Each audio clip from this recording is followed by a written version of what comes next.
Iran और Israel के बीच हिंसक संघर्ष पूरी दुनिया ने देखा। किस तरह अमेरिका ने ईरान के परमाणु ठिकानों पर एयर स्ट्राइक की और कैसे ईरान ने उसके बाद कतर में अमेरिकी एयरबेस को निशाना बनाया। फिलहाल इजराइल और ईरान के बीच सीज फायर लागू है। इस सब के बीच सवाल है कि ईरान का 400 किलोग्राम एनरिच यूरेनियम कहां है। ईरान के परमाणु स्थलों पर अमेरिकी हमले के बाद गायब यूरेनियम की खोज के लिए कवायद शुरू हो चुकी है। अंतर्राष्ट्रीय परमाणु ऊर्जा आयोग यानी IAEA पहले ही कह चुका है कि फोर्दो न्यूक्लियर प्लांट पर अमेरिकी हमले के बाद कितना नुकसान हुआ, इसका आकलन करना मुश्किल है। इससे जुड़े सवाल पर IAEA के चीफ राफेल ग्रोसी ने अपने एक बयान से इजराइल और अमेरिका की चिंता और बढ़ा दी है। उन्होंने कहा कि ये बहुत संभव है कि फोर्दो के अंदर यूरेनियम को एनरिच करने के लिए इस्तेमाल किए जाने वाले संवेदनशील सेंट्रीफ्यूज बुरी तरह क्षतिग्रस्त हो गए हों, लेकिन ये अभी भी साफ नहीं है कि ईरान के नॉर्टन समृद्ध यूरेनियम, जिसमें 400 किलो वेपन ग्रेड तक एनरिच हो गए थे, इस हमले में नष्ट हुए या नहीं। बताया जा रहा है कि ओली हेइनोनेन, जो 2005 से 2010 तक IAEA के टॉप इंस्पेक्टर थे, उन्होंने कहा है कि खोज में संभवतः क्षतिग्रस्त ढांचे से नमूना लेना काफी परेशानी भरा हो सकता है। हेइनोनेन IAEA में रहते हुए ईरान के परमाणु मुद्दे पर लंबे वक्त तक काम कर चुके हैं। वो अब वॉशिंगटन में स्टिम्सन सेंटर थिंक टैंक में काम करते हैं। उन्होंने कहा कि ऐसी सामग्री हो सकती है जिसे निकाल पाना मुश्किल हो, मलबे में दब गई हो और बॉम्बिंग के दौरान नष्ट हो गई हो। IAEA के एक मानक के मुताबिक ईरान के 400 किलोग्राम से ज्यादा यूरेनियम को 60% तक शुद्धता तक एनरिच किया गया है, जो कि हथियार ग्रेड के लगभग 90% से थोड़ा ही कम है। और अगर इसे और ज्यादा संवर्धित किया जाए तो ये 9 परमाणु हथियार बनाने के लिए काफी है। जानकार मानते हैं कि अगर इस यूरेनियम का एक अंश भी गायब रह जाता है तो ये पश्चिमी शक्तियों के लिए गंभीर चिंता का विषय होगा, क्योंकि उनका मानना है कि ईरान ने परमाणु हथियारों का विकल्प खुला रखा है। मीडिया रिपोर्ट्स के मुताबिक ऐसा माना जा रहा है कि ईरान ने हमला होने से पहले अपने एनरिच यूरेनियम का कुछ हिस्सा वहां से हटा लिया होगा।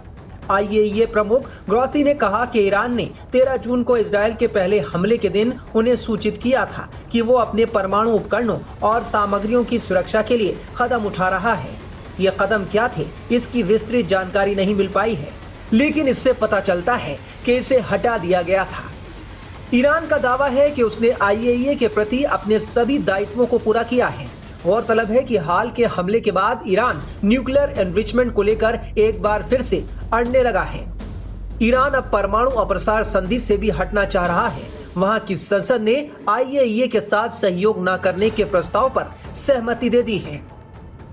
इससे पहले IAEA के सदस्य ईरान के न्यूक्लियर साइट की लगातार निगरानी कर रहे थे, लेकिन अमेरिका की ओर से उनके न्यूक्लियर ठिकानों पर हमले ने पूरी तस्वीर बदल दी है। ईरान का गुस्सा इस बात पर है कि वो NPT का सदस्य था, बावजूद उसके परमाणु ठिकानों पर हमले किए गए।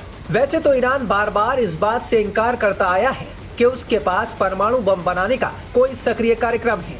अमेरिकी खुफिया एजेंसी ने कहा था कि इस बात का कोई सबूत नहीं है कि तेहरान परमाणु बम बनाने की दिशा में कदम उठा रहा है।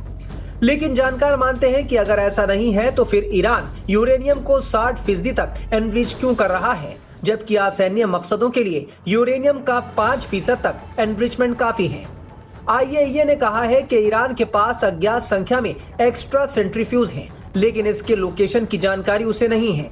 इससे ईरान एक नया या गुप्त यूरेनियम एनरिचमेंट साइट स्थापित करने में सक्षम हो सकता है। इसलिए इन हमलों के बाद गायब यूरेनियम की खोज करना और भी ज्यादा अहम हो जाता है। ईरान के न्यूक्लियर प्रोग्राम को देखें तो उसे 3 मुल्कों का हमेशा साथ मिला है, चीन, नॉर्थ कोरिया और रूस। चीन की मदद से ईरान का सबसे बड़ा परमाणु रिसर्च कॉम्प्लेक्स इस्फहान 1984 में बना। चीन ने 3 रिएक्टर सप्लाई किए। नॉर्थ कोरिया ने परमाणु केंद्रों पर अंडरग्राउंड सुरंगों के डिजाइन और निर्माण में मदद की, जबकि रूस के सैकड़ों परमाणु वैज्ञानिक आज भी ईरान के परमाणु केंद्र में काम कर रहे हैं। ईरान बीते 3 दशकों से एटमी हथियार बनाने की कोशिश कर रहा है, लेकिन नाकाम रहा, जबकि नॉर्थ कोरिया तमाम प्रतिबंधों के बावजूद एटम बम बनाने में कामयाब रहा। आज नॉर्थ कोरिया के पास 50 परमाणु बम हैं। दूसरी तरफ नॉर्थ कोरिया की ईरान के साथ लंबी दूरी की मिसाइलों के निर्माण को लेकर पार्टनरशिप है। यही वजह है कि दुनिया भर के तमाम एक्सपर्ट्स मानते हैं कि इस वक्त सिर्फ और सिर्फ किम जोंग ही खामेनेई के एटमी बम वाले सपने को पूरा करवा सकते हैं। इस बात ने कहीं ना कहीं अमेरिका और इजराइल की सबसे ज्यादा चिंता बढ़ा दी है।